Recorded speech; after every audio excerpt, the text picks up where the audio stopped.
matters an awful lot that we know what the scripture is saying, because the last say would always be from what Jesus is saying. Okay, so kaya we know that in all things God works together for the good of those who love Him and those who are called according to His purpose. We know, it matters that we know that we know.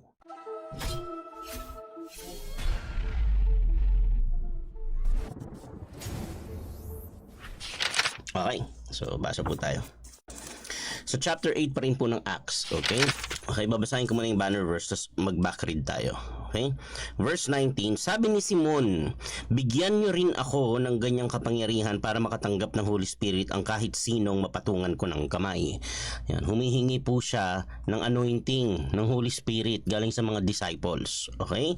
So ngayon, balik po tayo sa verse 4. Okay? At ito binasa na ito kagabi, no? Preach ng mga nagkawatak-watak na disciples ang magandang balita sa lahat ng lugar. Pumunta si Philip sa city ng Samaria at preach niya sa mga tao doon ang tungkol sa Christ. Okay, maganda po itong pangalan na Philip eh. Ito yung dito galing yung pangalan ng Pilipinas. Okay, so yan. Tapos ito si Philip, evangelist po talaga ito. Okay, so sa mga sa mga pag hindi niyo po masyadong alam yung distinction, yung evangelist po, no, kaya ako I'm more of an evangelist eh. Kaya lang kasi ang awkward pag tatawagin ka talagang evangelist, no. So parang mas nasanay na yung mga tao na pastor ang tawag, pero ako happy na ako sa kuya.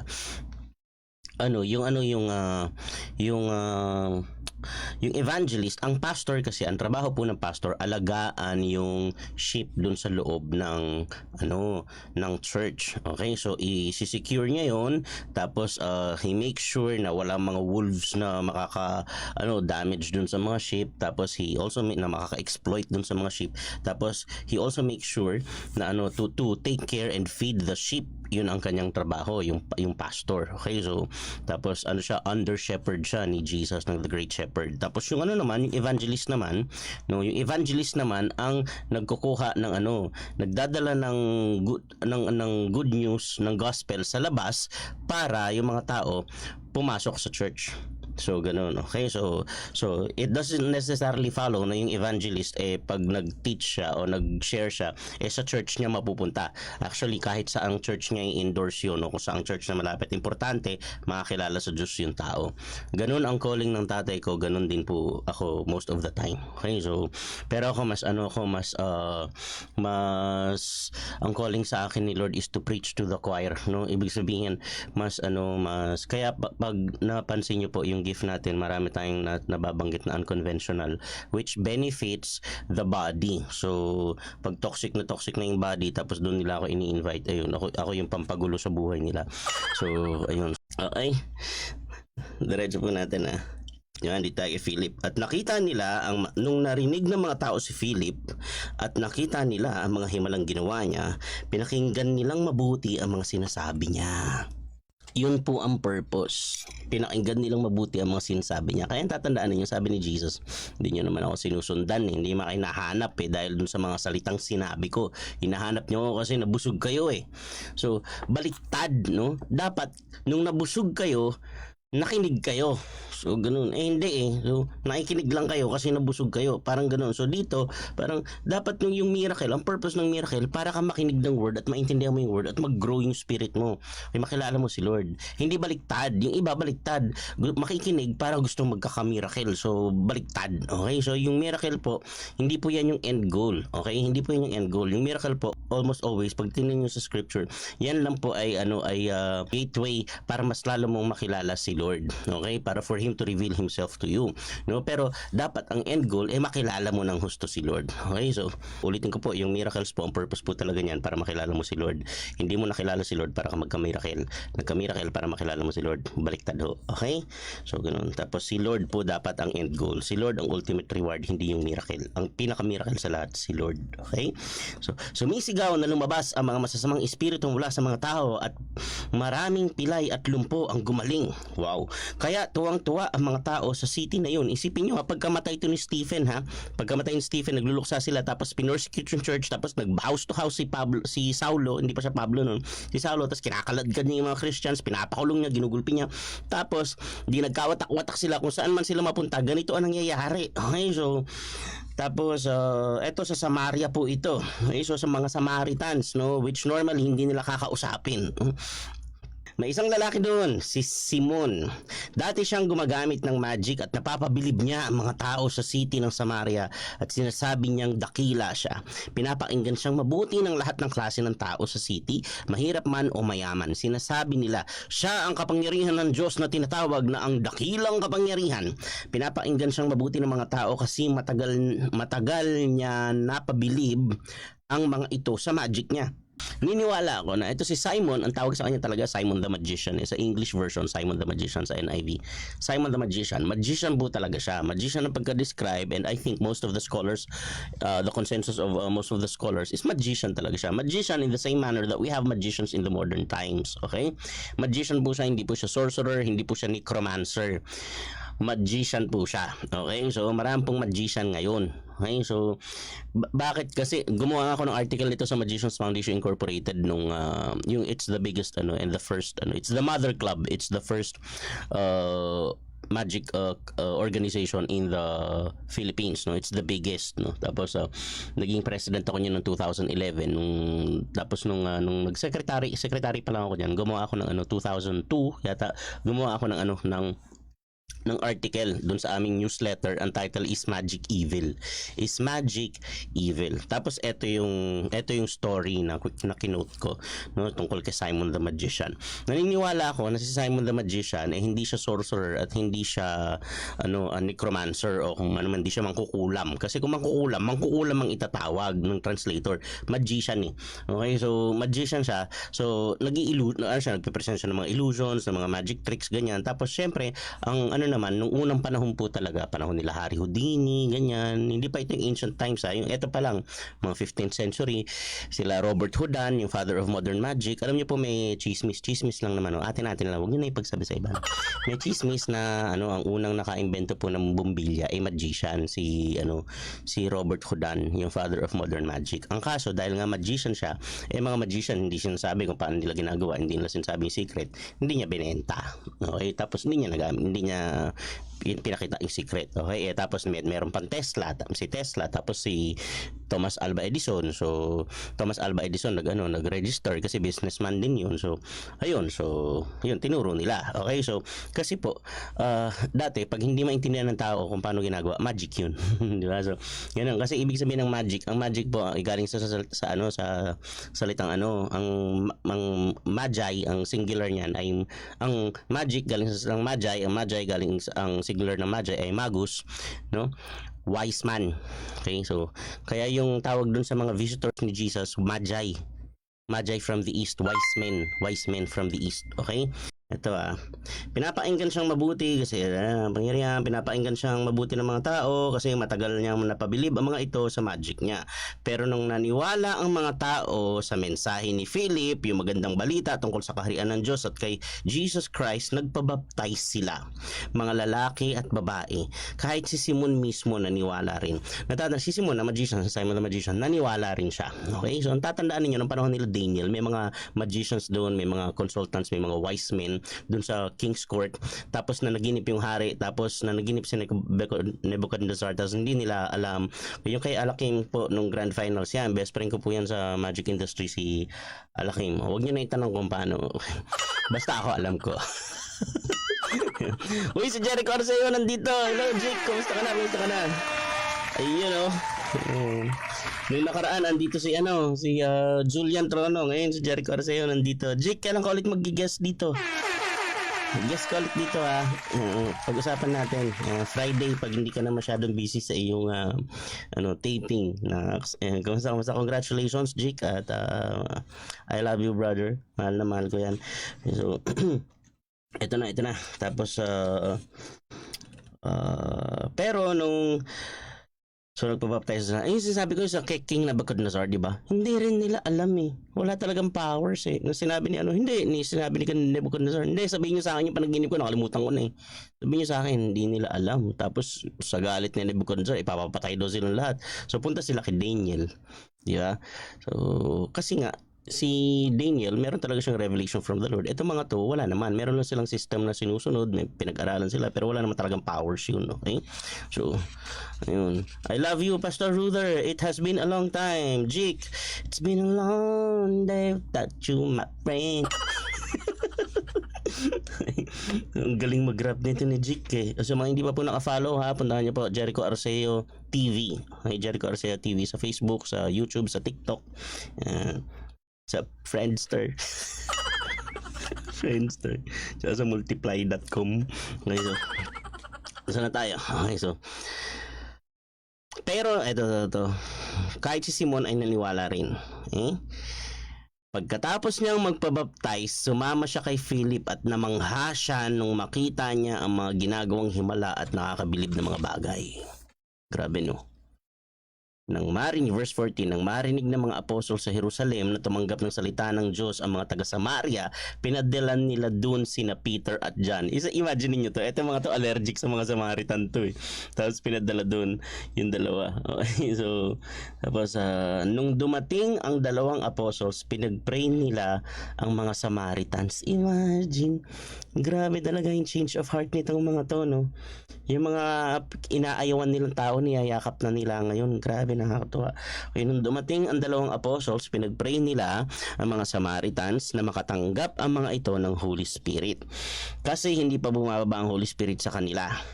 Kahit isa sa kanila. Nabaptize pa lang sila sa pangalan ng Panginoong Hesus. Ito yung water baptism. Pinatong ni na Peter at John ang mga kamay nila sa mga Samaritans at tumanggap ang mga ito ng Holy Spirit. Sobrang breakthrough po nito. As in, sobrang breakthrough nito. So, nakita kasi Samaritans eh, no? Pag napanood nyo nga yung The Chosen eh, ang sabi nila eh, ang problema daw sa Samaria, may isa lang daw talagang problema nila sa Samaria. Tapos maraming Samaritans. Ayaw nila sa Samaritans, away talaga yan, nagbabatuhan yung mga yan. So, tapos ito, nakita ni Simon, si Simon magician, okay? Ito, pinatong ni na Peter at John ang kamay nila sa mga Samaritans at tumanggap ang mga ito ng Holy Spirit.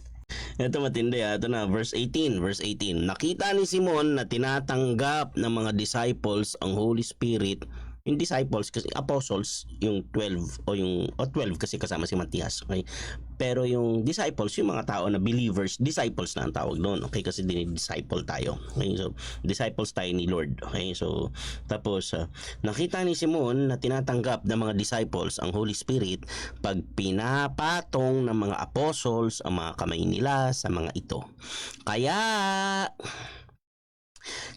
inalok niya sina Peter at John ng pera. Sabi ni Simon, bigyan niyo rin ako ng ganyang kapangyarihan para makatanggap ng Holy Spirit ang kahit sinong mapatungan ko ng kamay. Kaya po ako naniniwala na si Simon hindi sorcerer o hindi siya necromancer kasi hindi naman nabibili yun eh. Halimbawa, gusto mo gusto mo yung sinasanibang ka ng patay, hindi naman nabibili yun. Diba? You cannot buy a course on that. Ito, bumibili siya ng crash course o bumibili siya ng anointing o kung anong meron dun. Iniisip niya siguro baka may secret apparatus yun o kung ano na pwedeng bilhin para magkaroon din siya. Okay, so gusto niyang bumili. Okay, pag tinignan niyo naman yung drift nung conversation, ang ganda ng approach niya eh. Inalok niya? Pera. Okay? Inalok niya ng pera. Okay? So, hindi po masama yung pera. Dito nga, may mga nagsusupport sa atin eh. No? Sobrang na-appreciate po natin yung mga nagsiseed dito, mga nagsusupport, mga nagpe-pledge. Maraming salamat po. Okay? So, pero ito, inalok niya si Peter ng pera. So, ang ganda. Tapos bakit daw? Kasi gusto nga niya na kapag pinatungan niya ng kamay, makaka-receive din ng Holy Spirit, yung mga lumpo, tatayo din, ganun. So, tapos, So ayun, yun ang gusto niya mangyari na maging katulad ng mga apostles. Okay? Gusto niya ng anointing. Sa madaling salita, pengi ako ng anointing nyo. Gusto ko yung anointing na yan. Okay, halimbawa, sobrang tindi ng preacher. Grabe yung pagka-preach mo, ang tindi.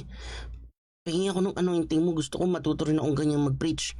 Ito, bigyan kitang pera, oh. Di ba? Oh, ano, ito to, life savings ko, ibigay ko sa'yo. Ito to, isulat ko check, magkano gusto mo. Okay, so ito, ano, meron tayong term dyan ngayon, seed, di ba? Magsiseed. Siseed ako sa'yo.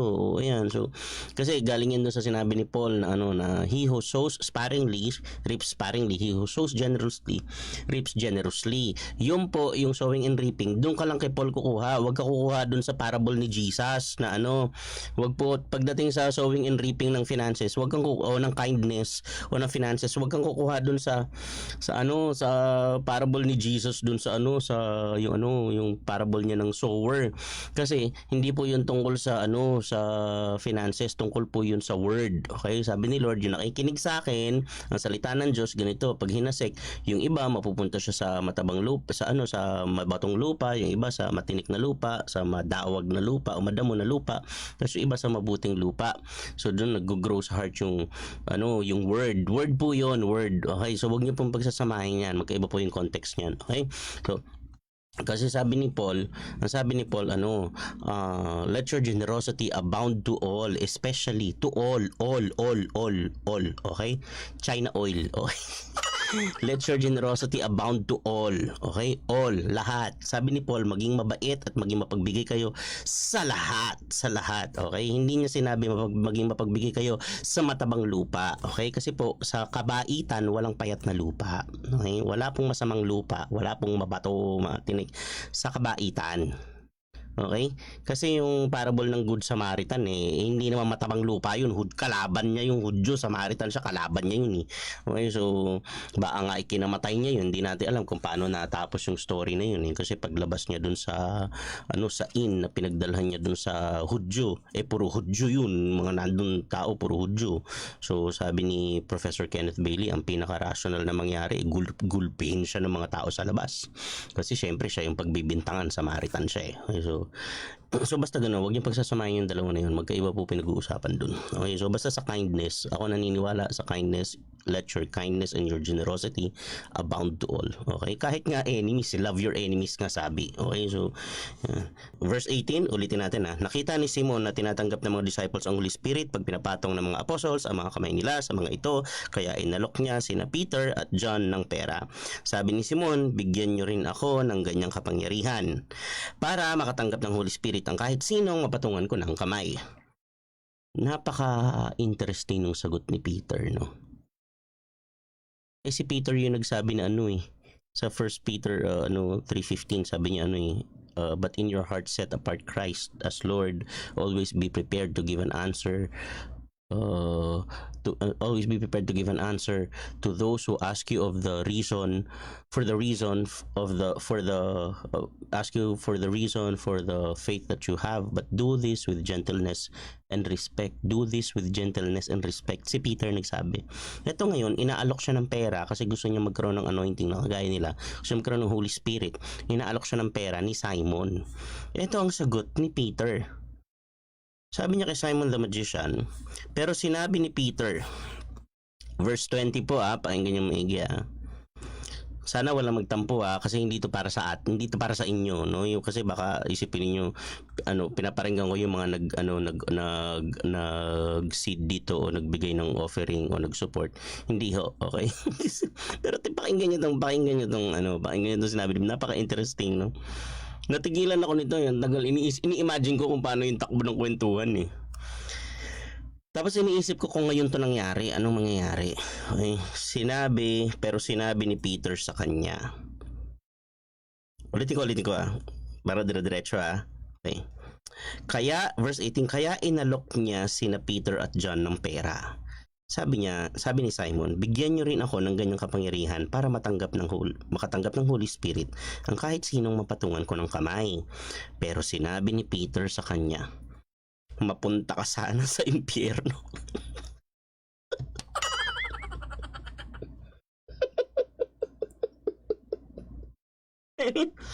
No, seriously, if you can read this with a straight face, if you can read this and tas hindi ka natigilan, it just goes over, it went over your head, I would doubt the sincerity of your reading.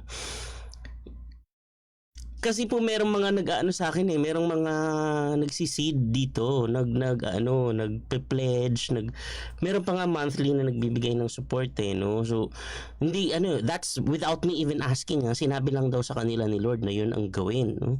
I can't imagine myself telling such people na nag-offer sa'yo naka-envelope, Brother Ruther, ito po yung tapos sasabihin ko, mapunta ka saan sa impyerno. hindi ko ma-imagine. Pero kasi ito, hindi naman siya nagbibigay lang kasi gusto niya magbigay. Meron siyang gustong kapalit. Pero ang weird kasi maganda yung gusto niyang kapalit Hindi naman niya sinabi na bibigyan ko kayo ng pera. Gusto ko sumikat ako. Gawin niyo kung isa sa inyo, bali magiging 13 yung apostles, pang 13 ako. Hindi naman Sabi lang niya, gusto ko lang bigyan niyo ako ng Holy Spirit na kagaya nung sa inyo. Bigyan niyo ako ng Holy Spirit para pag pinatungan ko rin sila ng kamay, mangyayari din sa kanila yung mga nangyari sa mga pinatungan niyo ng kamay, no? So, para ganoon, para may sakit gagaling, gusto ko rin yun. May sakit gagaling, yung mga yung mga pilay, mga kalakad. So, ayun. So, ito galing pa yun sa mga sa mga nabudol niya sa magic show.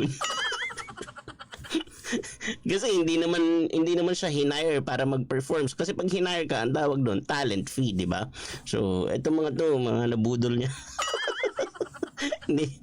Yan tawag doon, meron yan sa Hollywood marami. Busking, tawag, di ba? Yung busking, di ba?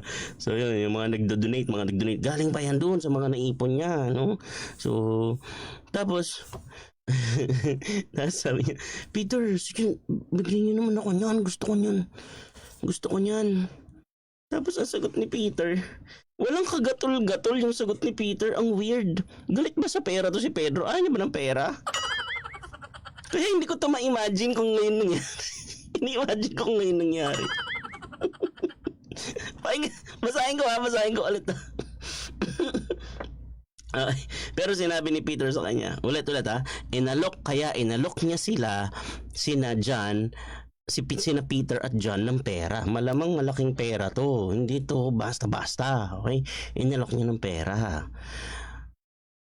Biro mo doon siya sa chief apostle dumiretso. Pupunta ka doon sa pinaka-leader. Sino leader? Hindi siya kay Philip nagpunta. Kay Peter siya nagpunta. Ibig sabihin pang malakasan yung dala niya talaga. No? Baka mas marami pang dala tong pera kaysa kay Judas. No? Yung may dala talaga siya. Sabi, ito to. Ito yung decision maker, dito ko iaalok, no? Tapos, tawan-tawa ako nung pinapanood ko yung rendition nila nito sa AD. Kung napanood niyo yung AD, sa mga nanood ng AD dito, tawan-tawa ako dito. Yung Simon the Magician doon, ang cute kasi nagle-levitate siya, nagpapa-levitate siya ng tao, meron siyang stage. So, ganun yung ginagawa sa birthday party. So, nagpapa-levitate. Ganun yung ginagawa namin, marunong ako nun So, ganun. Tapos may mga effect pa siya, may mga smoke effects, ganyan. Tapos, ayun, nakita niya si Philip may gumaling na may sakit. Nagulat siya, tapos tinitingnan niya kung talaga may sakit yun o stage lang o stooge tawag doon yung kasabuat mo ganun. Stooge lang ba yun o hindi talaga gumaling. So nagpa-pray siya, tapos nagpa-baptize siya, tumanggap din siya, tapos ginawa niya, sinama niya yung assistant niya. Tapos sinama niya yung assistant niya. Sabi niya, nabaptize na ako in the name of Jesus. Kaya ko na yung ginagawa ni Philip. Kumuha siya ng kutsilyo. Hiniwa niya sa kamay yung assistant niya. Assistant niya. Sabi niya, don't worry. I'll pray over it. Gagaling. So pinag-pray niya, hindi gumaling. Mag-pray down. Sinugatan niya, tapos mag-pray down niya. Tinetest niya kung may power na siya. So, parang si Ramon Revilla dun sa mga pelikula dati, yung mga anting-anting. Okay, so ganoon. Tapos wala, so nag-offer siya ng money. Okay, tapos punta siya dun sa chief apostle, dun siya nag-offer ng money. Bigyan niyo rin ako, inalok niya ng pera sina Peter at John. Sabi ni Simon, bigyan niyo rin ako ng ganyang kapangyarihan para makatanggap ng Holy Spirit ang kahit sinong mapatungan ko ng kamay. sa tingin ko natagalan siyang sabihin to bumuelo talaga siya to. This is not something you casually say, talagang proposal ito no. He was making an offer, okay? Tapos tsaka siguro nakita niya yung prestige na sinusundan, dinudumog na ng tao itong mga apostles, yun ang gusto niya no? Doon siya sanay, dinudumog siya ng tao kaso nandun naman sa apostles yung attention, so he wanted that. So, pero sinabi ni Peter sa kanya, sa tingin ko mainit pa ulo ni Peter kasi kamamatay-matay lang ni Stephen no? Tapos magaganon siya na-insulto siya talaga no? Sabi niya, mapunta ka sana sa impyerno kasama ng pera mo kasi iniisip mo na mabibili ng pera ang regalo ng Diyos.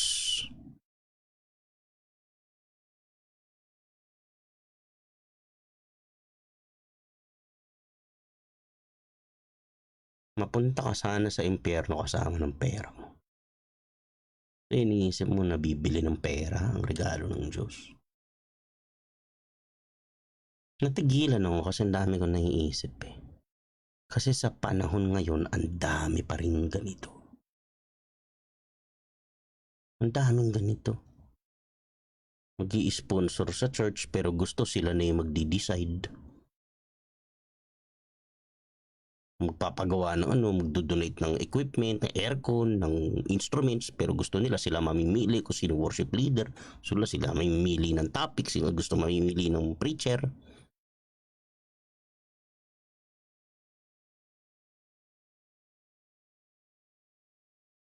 Ito pa isa ini-imagine ko Kung ngayon kung yung mga popular leaders ngayon, hindi na ako magda-drop ng names, pero yung mga leaders na may mga private jet, ganyan, yung mga multi-million dollar bestsellers sa US, kung sa kanila to nangyari, may lalapit sa kanila, may dalang maraming pera. Tapos ang sasabihin, gusto ko nung anointing mo. Bigyan mo ko niyan. Gusto ko yung fire mo sa preaching. Gusto ko yung mga revelations sa'yo ni Lord. Paano mo yan naiisip? Bigyan mo ko niyan. Gusto ko yung charisma mo pag kausap mo yung mga tao. They listen to you. Bigyan mo ko niyan. Gusto ko yung miracle. Meron kang gift of healing. Meron kang gift of prophecy. Meron kang gift of discernment. Gusto ko niyan. Bigyan mo ko niyan. Gusto ko niyan para ma-experience din ng mga tao yan pag ako yung nagmi-minister. Gusto ko niyan. Ito cheque isulat kita cheque ito 1 million 1 million 2 million 3 million ito blank check ko. Bahala ka, lagay mo dyan kung anong gusto mo.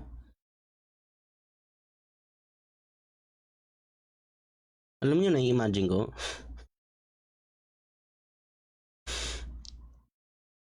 Kung ngayon to, dumating yung Simon. Eto po, ang gusto ko, bigyan niyo ako ng Holy Spirit. Peter, bigyan niyo po ako ng Holy Spirit. Holy Spirit, gift yan ni Lord. Ito po, babayad ako, ito, ang dami ko pong dalang pera, ito, bundle. Sige po na, bigyan niyo po ako ng Holy Spirit kasi gusto ko pag nag-pray ako, gagaling din yung mga tao para kagaya ninyo ako. Kung ngayon to nangyari, alam niyo, ang sasabihin nung kausap, kasi, patingin, John, Philip, Holy Spirit daw, Holy Spirit, bigyan ng Holy Spirit to, ngayon din. Hindi mo naman agad sinabi na, Holy Spirit, bigyan ng Holy Spirit to.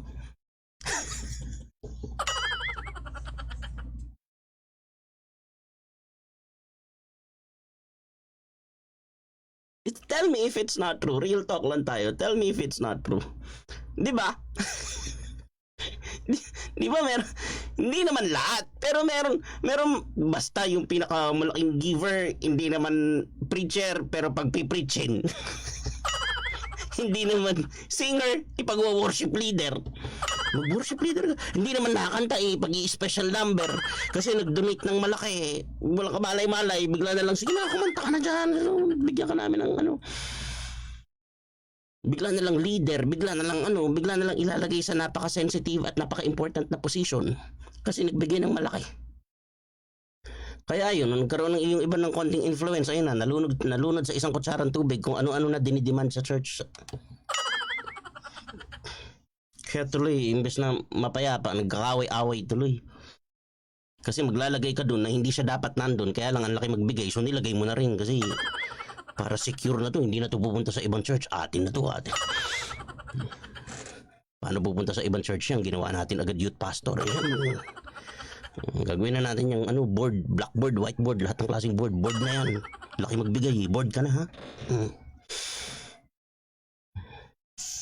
Kita nyo, pating aso sa labas nagre-react.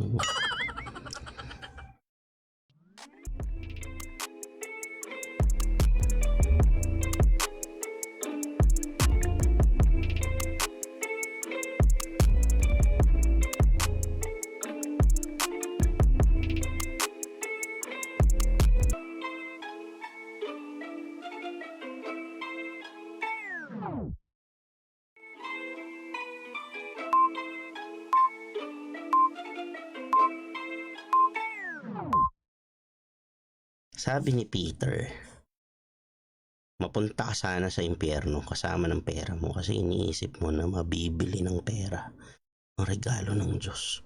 Wala kang parte sa ginagawa namin kasi hindi maayos ang puso mo sa paningin ng Diyos. Nararamdaman ko si Pedro dito eh.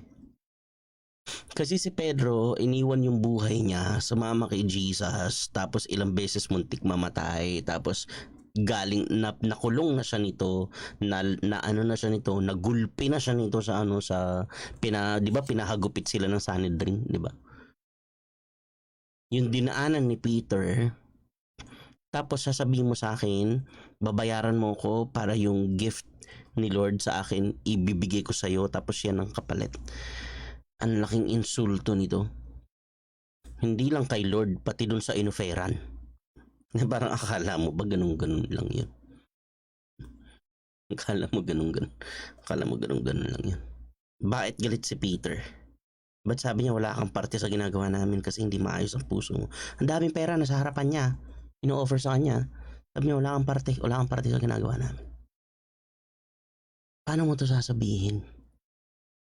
Ang hirap sabihin nito, nasa harap mo yung pera, ang dami. Tapos sasabihin mo, wala kang parte sa ginagawa namin.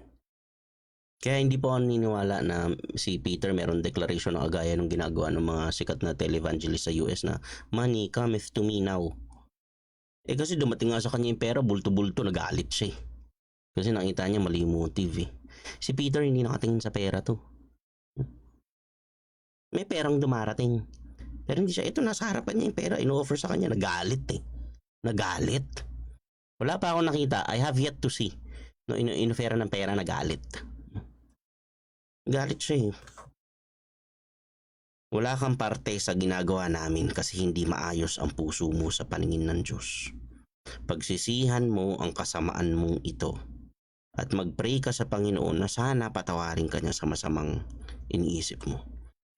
Nakikita ko na punong-puno ka ng inggit at alipin ka ng kasalanan. Pero ang daming pera. Punong-puno ng inggit, alipin ng kasalanan, pero blessed financially. Kaya hindi mo po ito pwedeng gamiting measuring stick sa faithfulness ng walk ng isang tao sa Lord. Kasi ito, punong-puno ng inggit, punong-puno ng kasalanan, pero may pang-offer siya. Meron siyang pang-seed, oh. Nagalit si Peter. Kaya we really truly appreciate those who are supporting us. We, from the bottom of our hearts, we truly appreciate you. But more than that, our concern is your soul. Mas concern kami sa spiritual well-being ng tao kasi yun talaga yung heartbeat ni Lord. Sumagot si Simon. Ito matindi, tinan nyo ha. Sumagot si Simon. Kung ayaw nyo, huwag nyo. Hindi yun ang sinabi niya. Please, ipag-pray nyo ako sa Panginoon para hindi mangyari sa akin ang mga sinasabi nyo. Pagkatapos nilang i-share ang nalalaman nila tungkol sa Panginoon at i-preach ang mensahe niya, bumalik sina Peter at John sa Jerusalem. Habang nasa daan, preach nila ang magandang balita sa maraming bayan ng Samaria. Doon ako natuwa kay Simon. Tumanggap ng correction eh. Biro mo, Nakaka-insulto yun sobra. Kasi kilala ka dun sa lugar na yun. Local celebrity po si Simon the Magician. Local celebrity siya. He had all the attention and the spotlight prior to the disciples coming to their place. Nung dumating to mga disciples, biglang sila na ngayon yung pinapakinggan. Sa kanila na yung attention ng mga tao kasi yung mga miracles ginagawa nila.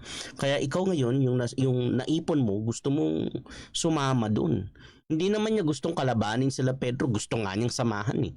Kaya lang iba yung motive niya. Ang motive niya, sumikat. Naalala ko dati. Sabi ng isang kasama namin, kasi meron kaming training program sa preaching. Tapos, meron kaming isang kasama dun na lagi niyang pinupush na i-schedule siya mag-preach at sumasama ang loob niya pag konti lang yung schedule niya mag-preach. Wednesday na midweek lang kami, so niro-rotate yun eh. Tapos sabi nung pastor namin, sige, inaayos ko pa eh kasi para balance lang, pero bakit gusto mo laging may schedule? Meron naman, di ba, meron namang cell group, pwede ka naman dun sa home Bible studies, ba't gusto mo lagi sa church ikaw mas schedule mag-preach sa pulpit ng church? Alam niyo, sabi lang niya, ang sabi niya, gusto ko po kasi pastor na merong isang binanggit niyang apelyido niya. Syempre hindi ko babanggitin yung apelyido. Binanggit, halimbawa Urkiya. Urkiya ako eh. Halimbawa ako yun. Ang sabi niya, gusto ko kasi pastor na merong isang Urkiya na makilala na nagpipreach na ang term pa niya pumailan lang. Gusto ko may isang Urkiya na pumailan lang sa larangan ng pangangaral sa church na ito na talagang makilala yung apelyido na. Yun yung, ang tagal-tagal na niyang sinabi, hindi ko nakalimutan eh, kasi ako sa kanya. Seryoso? Anong tingin mo dito? Starstruck? Starstruck, dream, believe, survive, starstruck. Ano tingin mo dito? Got talent? Ano to, PBB? Artista search? Hindi to ganoon, hindi pa sikatan dito. Ito, he had the resources. He was blessed with the resources. But his heart is misplaced. His heart is in the wrong place. Alam niyo, sobrang tuwan-tuwa ako dun sa ibang mga nagsusupport sa atin dito. Ni ayaw magpabanggit. Ito, yung nag-support sa atin ito, nag-donate ng mic, ayaw, wag ko daw babanggitin.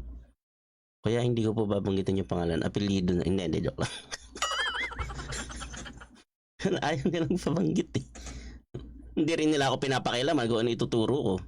Wala man silang sinabi, Brother Rudar, hindi namin nagustuhan yung sinabi mo nung nakaraan na. Wala. Iniisip ko nga ano ba nagawa ko doon sa buhay ng mga taong yun? Bakit ganun sila kagrabe? Ano mo sabi lang nila? Request lang nila. Brother Router, alam po namin may personal problems po kayo. May mga struggles din kayo sa family nyo.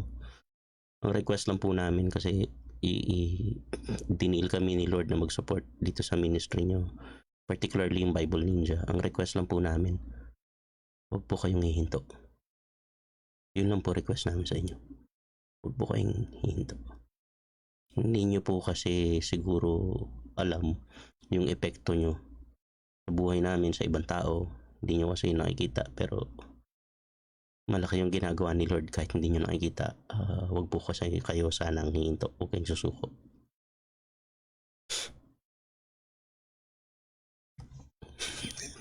Naiyak ako. Ay, grabe. So, ito po yung topic natin tonight. Okay? Hindi po yan nabibili. Contrary to what some, especially in the West, the Western concept, the pop culture Christianity would like you to believe na nabibili yung favor ni Lord. Hindi ho. Hindi. Yung mga gift, hindi yan nabibili. Hindi. If you are doing that out of obedience, you are in the right track. Your heart is in the right place. Pero if you're doing it for something else, you want to gain influence, you want to gain traction, you want attention for yourself, you want influence or what have you, our heart is in the wrong place, Hindi lang yan sa pag-offer ng pera, pati pag ministry. Nagmi-ministry ka, nagpi-preach ka kasi gusto mo lang makilala, o kaya nag-worship leader ka kasi gusto mo makita ka lagi ng crush mo na magaling kang kumanta, di ba? So, sasabihin sa'yo ni Peter, mapunta ka sana sa impyerno. Tumutugtog ka lang, ang galing-galing mong tumugtog pag nandyan yung crush mo, pag wala yung crush mo, ang laylay ng tugtugan, pag nandyan yung crush mo, parang ka nasa concert, mapunta ka sana ng impyerno.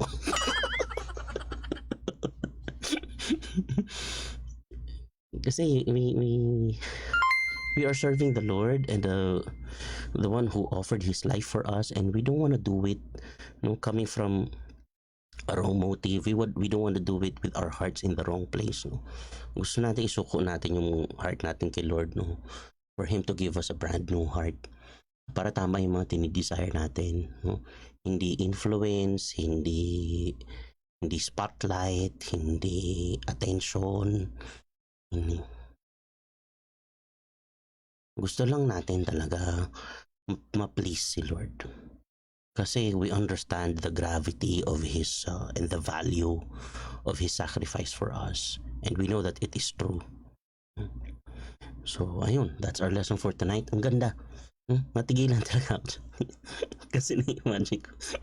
Peter, ito ang dami kong pera, paying Holy Spirit. Hindi mo naman agad sinabi, kapatid. John, Philip, bigyan ng Holy Spirit to. Holy Spirit daw. Holy Spirit. Dito ka sa harap, uupo. Hindi mo naman agad nilabas eh. Ayun, ang ganda. Ganda nito eh, no? Ayun, so share nyo to, pag pwede nyo naman ito panoorin paulit-ulit, okay, tapos share nyo, tapos dire-diretso lang tayo sa Book of Acts, even in those topics that you don't fully agree with what we are saying. It's okay, we appreciate that, no, kasi we're not really meant to agree every time, no. If you are in an organization where everybody agrees about everything, no, nobody divides the house anymore, ibig sabihin ni hindi kayo nag-argue, ni hindi kayo nagbobotohan kung anong desisyon, ibig sabihin walang nag-iisip. so ayan, so si Lord sa doon sa kanyang organization, doon sa kanyang 12, lagi silang merong doon lagi silang may discussion doon. Okay, so ayun, pero syempre ang last say si Lord, that because so it matters an awful lot that we know what the scripture is saying, because the last say would always be from what Jesus is saying. Okay, so kaya we know that in all things God works together for the good of those who love him and those who are called according to his purpose. It matters that we know. Okay? So, God is good. God bless you po. Thank you so much po sa inyong lahat. We truly appreciate you all. Thank you for keeping us company tonight. We'll see you again tomorrow. Raffle night po natin. Bring in the whole family. Tag your friends. No? Maraming salamat po. Sa church ko nga, pag nag-disagree ka, rebellious ka agad. Ito, pahabol ko lang nga. Pag mag-disagree kayo, no, lalo pag upfront, no, don't do it in public unless you are Paul to Peter. Ibig sabihin, hayaan mong magkaroon ng confrontations yung magkaka-level. Natatandaan nyo si Jesus, si Moses at saka si Elijah, di ba? Uusap silang tatlo, pinagmimitingan nila yung death and resurrection niya. Tapos sabi ni Peter, Lord, anong gusto niyo? Maglalagay na ako dito ng tent para dito natitira yung dalawa. Ano nangyari? Binabaan siya ng ulap, di ba? Ano ibig sabihin? isa sa mga possible na ibig sabihin nun. Peter, usapan ng mga big boys, huwag kang makisabat. Hindi mo naintindihan yung pinagsasabi mo. Pinag-uusapan kami dito importante. Di ba? Naintindihan nyo? So, kaya ako pag nandyan, yung mga senior pastor ang nandyan, mga bishop nandyan, tahimik lang ako, magsasalita lang ako pag tinatanong ako. Hindi mo laging moment. Ito kasi vlog ko to eh. Dito ako maingay. Pero ang ganun, if you wanna disagree openly, make sure that you are afforded that privilege. Halimbawa doon sa home church namin, pwede ako mag-disagree kasi sinabihan ako mismo ng pastor ko na kumuha sa akin. Nung kinuha niya ako sa kanyang core group eh. So, si Tatay Ed, na-appreciate ko. Sabi niya, you have to let me know when I'm out of line. Pag sa tingin mo, mali ako o nadala ko ng emosyon ko, kung ano man, at may mali akong sinabi o may mali akong tinuro, kailangan kitang sabihin sa akin. Kasi kaya nga kita kinuha. Kasi gifted ka eh. Kasi magaling ka eh. Kasi nakikita ko na sa'yo si Lord eh. Kaya kita kinuha.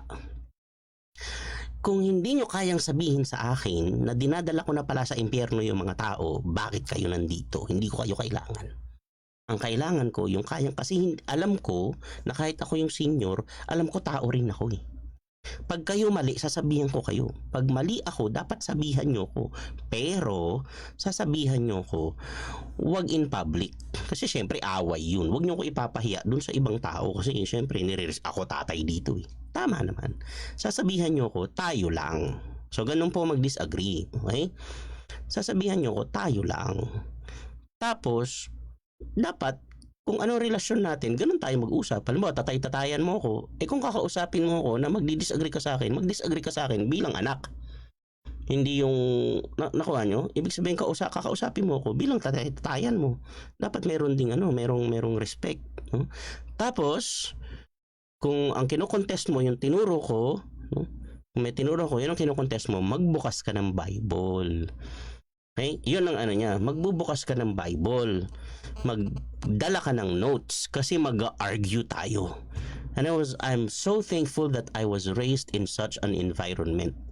Nung una, hindi ko yan masyadong na-appreciate kasi duguan ng utak. Isipin mo, kausap mo pastor, tas ikaw high school, kasi doon ako lumaki, bata ako, anak-anakan nga ako eh. So pag meron ako mga kino-contest, ini-encourage niya ako na ganoon eh.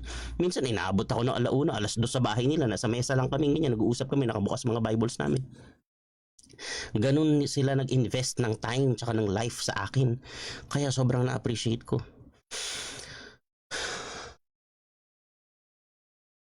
Kaya kahit na meron ako mga nagdi-disagree ako sa kanila, never ako nag-disagree in public. Never magdi-disagree ako pero hindi ako mambabastos. So walang ganunan. Hindi ako manggigera sa church, maghahanap ng kakampi tapos maglalayas. Hindi ganun. Di ba?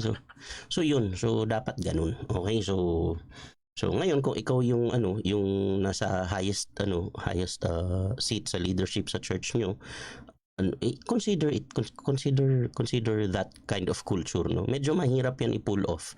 Pero alam niyo yung kagandahan diyan, hindi ka magiging appointed son of God. kasi si appointed son of God, ang galing talaga niyan. Full gospel trinitarian yan dati. Kaso, walang kasparing. Wala siyang pinayagan na mag-question sa kanya. Wala siyang ka-level sa organization niya. Kaya nung nag-decide siya na daw si appointed son of God, walang makakontra. Kuha nyo? Kung meron siyang kasparing, hindi sana hindi siya nagkaganon. Diba? Ito nga si Peter nga, inirebuke ni Paul eh. Junior niya si Paul eh. Pero senior ni Peter si Paul pagdating sa sa Old Testament, mas expert si Paul sa Old Testament. Pero pagdating sa pagiging apostle, senior si Peter, pero ni-rebuke ni Paul si Peter, diba? So, nakuha nyo? So, pero kasi sila, magkaka-level sila eh. Pwede ka maki-rebuke doon. Pero si Stephen, hindi niya i-rebuke si Peter. Nakuha nyo? So, ayun, ganun, okay? Ayan, tsaka kung meron kayong mga samaan ng loob na wala naman lalo't walang kinalaman sa Bible, halimbawa, hindi lang kayo nabati, o halimbawa,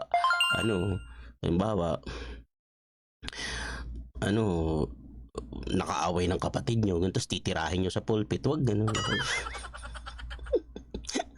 Sa Facebook nyo na lang tirahin. Huwag niyo ang pangalanan. Pero wag sa pulpit naman. Ayun, so Kuya Richard, gusto mo ata ikaw mag-prayer leader. So ayun, maraming salamat sa inyong lahat na na-appreciate ko po kayo. Thank you. Appointed sa inyo, kilala si appointed son of God. Taga Davao. So ayun, hindi na ako mag-name drop dito, mamaya kuyugin ako ng mga followers. So, pero yun ang nangyari dyan eh.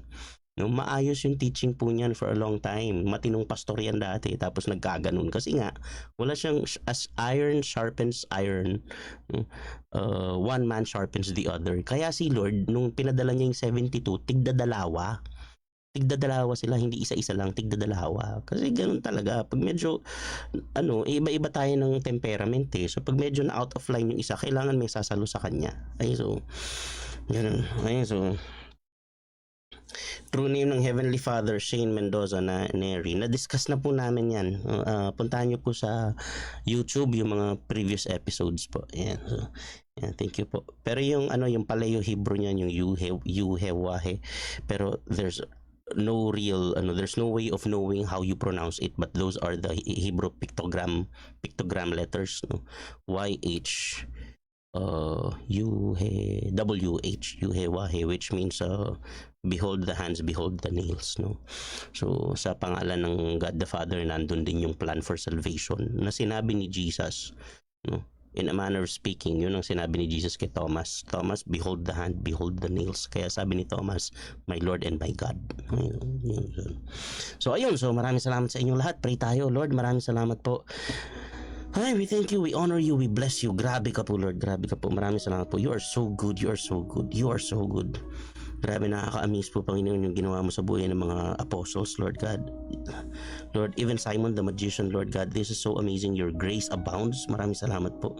Salamat po kasi you are the God of second chances, Lord God. Lord, nakikita mo po yung laman ng heart po namin, Panginoon. Nakikita mo po, sablay kami. Lagi kami sablay. Pero binibigyan mo pa rin kami ng chance, Lord. Salamat po. Salamat po. You are the God of second chances, Lord God. Salamat po. Salamat po. Thank you, Lord God. We ask that you would reach out, Lord God, to all those who are tuned in tonight. Lord, bless niyo po silang lahat, Panginoon. At yung mga mga nag-celebrate na kanilang mga birthdays, Lord God, lalo po si Kuya Jimmy De La Cruz, i-bless mo po siya, Panginoon, and his family, Pastora Gina, the whole Mendoza clan, Faith Life family. Bless them, Lord. Salamat po. At lahat po ng nagsusupport dito, Panginoon, bless them, Lord God. Lahat po ng nagsusupport in whichever way they can. Pati yung mga students, Lord God, yung mga nag-share, nagtatag ng friends, no? Maraming salamat po. Thank you for them, Lord God. Thank you. Bless them, Lord God, and always remember their kindness, Lord God.